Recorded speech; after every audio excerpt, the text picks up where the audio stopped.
guys, Miss Julie here. Today I wanted to talk to you about who the victims are.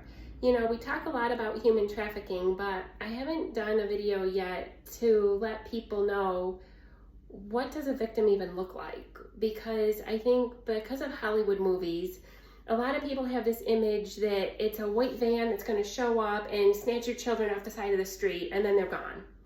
Now, of course, we do know that kidnapping is a very minute part of this. And I say that because I know guys, Hollywood puts out movie after movie about kidnapping.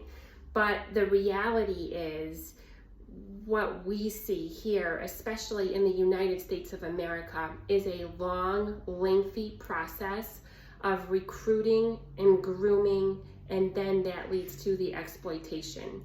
And the victims are usually people that have a lot of vulnerabilities. Now, these vulnerabilities can be things such as drug or substance abuse or use from the past, maybe currently, poverty levels. We know poverty plays a huge part in this. We also know, people that are in the foster care system, they don't have a strong support, family support. They're very, very vulnerable. You get things like what we're seeing right now with the border, people coming across, into our nation that don't know our language, they don't know the culture. This puts them at very, very high risk for being trafficked. Any of these vulnerabilities is what going to place somebody at risk for a trafficker to be able to come in and sweep in like he's Prince Charming to save the day. This is the kinds of things that we're seeing. They're predators. They know what they're looking for. You get young people that kind of mope around and looking like they don't have very good self-esteem. These are the kinds of people traffickers are going to go after because they see a vulnerability there. And as a predator, that's what they look for.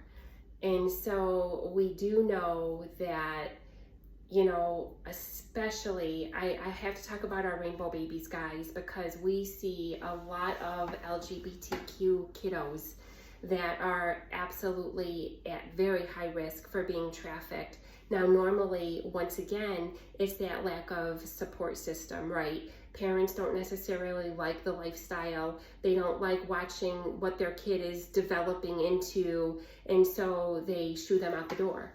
Much too young. They're still children. I tell parents this: if you're not going to take care of your own child, there is a predator out there that will, and he's not going to take very good care of them. And so we do know that there's been a study done within 48 hours of a missing teen, a missing kid, somebody running away, 48 hours, they will have been approached by a human trafficker. Guys, this is staggering. Like, these are real studies. We have data. We understand and know what we are seeing when it comes to human trafficking. And there is a large component of recruiting and grooming that goes on. A lot of victims, sometimes they'll look at their trafficker as a romantic partner. We talked about the Romeo pimp. You might want to go back and look at that one.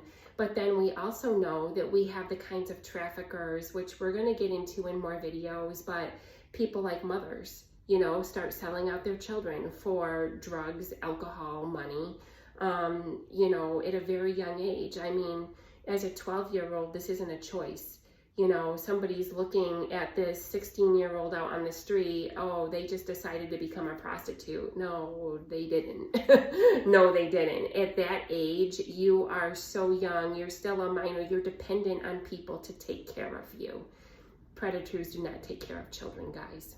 Thanks for watching.